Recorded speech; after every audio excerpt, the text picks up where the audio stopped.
Almost 2 months ago I played The Division for the first time, and actually enjoyed it quite a lot. I thought the game, still held up pretty well after almost 9 whole years, and a lot of people seem to praise that game a lot in comparison to the second title, The Division 2, which I didn't hear near enough about beforehand, and it turns out it actually had quite a good launch and people actually quite liked the game. I was expecting to hear it had flopped and everyone went back to the first game, but apparently not. And after playing I had a lot of fun, and I think I can say I honestly prefer The Division 2.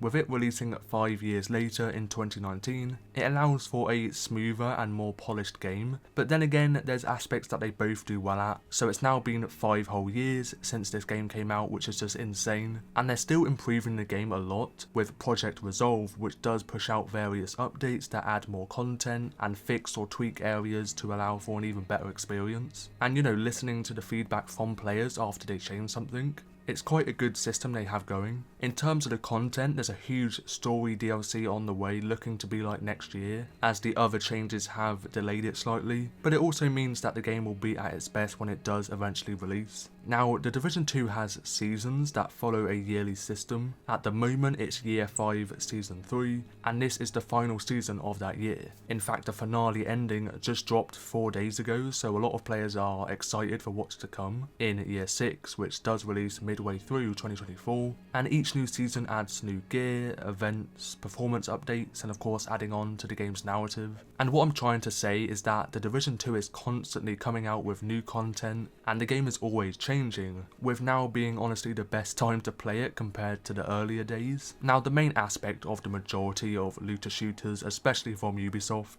is the gameplay itself, more so than the story, as in terms of the main campaign it's nothing crazy, just as I expected after playing all of those games. The gunplay I had a way better experience with compared to the first game. They've definitely taken down the strength of the AI, especially in the early game, because they were ridiculous in the first game. Of course they aren't super easy now, but they seem more balanced, with a slow progression of their strength and difficulty, rather than them having a ton of health and aimbot in your first fight of the game. I just felt like The Division wasn't very welcoming in that aspect, which is an aspect I appreciate in the more modern Ubisoft looter shooters. I mean, the same goes with both Ghost Recon games. It's fast paced and a lot of fun rather than stressful, and of course each to their own, but The Division 2 feels a lot more easy to pick up on, which is great for the more casual player. And the weapon selection is massive, and even early game you're constantly unlocking and looting new weapons that vary in stats, just emphasising that looter shooter genre, which of course The Division does so well at, and what the franchise is great for. And the weapons don't just vary in their numbers, they actually feel different from one another. The handling and speed of each one are always different in some way, whether that be the recoil or the drop off or the weight, the fire rate, firing mode, range, etc. I won't go through the gun selection as I'd be here for a long time, and that's all a part of the experience, just finding a brand new weapon and wondering what could be next. But just think of any modern weapon and it will be in this game. I also really appreciate the UI design, especially how clear they made the looting. So loot boxes glow and are clearly visible, as well as loot clearly showing you where it is if there's a beacon, so you don't have to check or loot every single body. It's very straightforward and saves a lot of time, and then when you go to loot them it's easy to either equip or loot the individual item or loot all of it, and easily compare the stats to your inventory items, which I saw myself doing a lot. And I am a fan of Ubisoft combat in these games. It always feels so smooth to handle, as I mentioned, very fast and so satisfying to do, so it never gets old, and then mix that with all the weapons you can test out.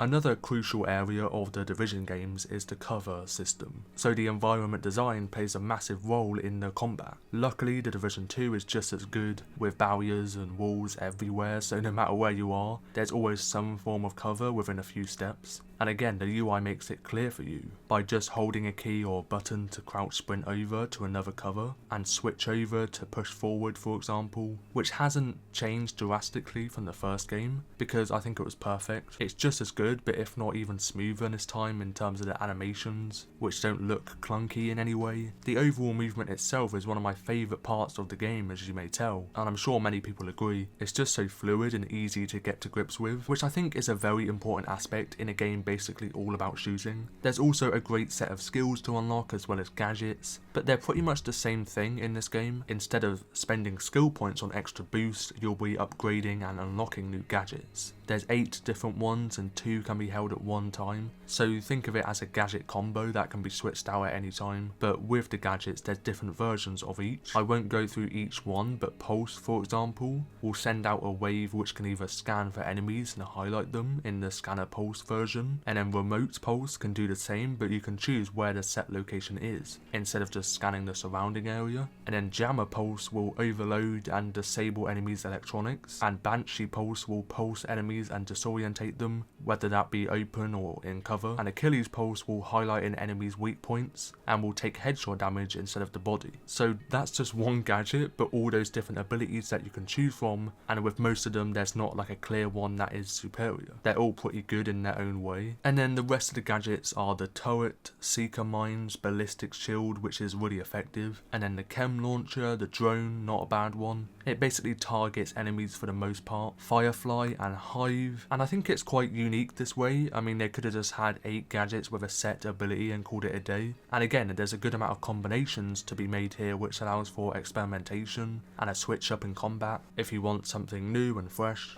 The Ghost Recon and Division games never fall in their huge replayability for me. There's just tons of things to do in this world, whether that be the main campaign or any of the side missions, found across the map with more and more unlocking as you progress into late game, so then your map is filled with content you've done or you can do it any time, as well as other in-world events like, you know, public executions where you have to stop them from doing it and kill the enemies, which is what I meant by the main story not having to be a huge deal, and most of the time it isn't to many players that just want the combat, as after you complete it there's still a huge amount you can still do, but also just building up your character and gear in general to experiment with new loadouts. On that topic, I thought I'd mention the character customization, which I must say isn't as big straight away compared to Ghost Recon, for example. Only a few designs in each clothing item, but you know, you guessed it, you'll find more as you play. The cooler ones are unlocked in the new season, as I covered, with full outfits from the various apparel events and battle passes. After a while, and depending on how much you've played over time, you'll have a ton of gear to mix and match, down to the backpacks, masks, gloves, etc., with different dyes to them and rarities. You can also mod your weapons, of course, with attachments you unlock, and stats are quite in-depth, so you know exactly what each mod is offering, precise damage drop-off amounts, boost in damage, critical hits, reload times, etc. And after a while you can spend a whole lot of time in weapon customization because there's just so much you can edit and make your loadout how you want it, and it truly does make a difference in comparison to a base build. The guns in your inventory are also ordering in scores, so that's involving basically all the stats of each one, meaning if you want to quickly look to see which one is the best in general and don't want to go too in depth, then it will simply be at the top.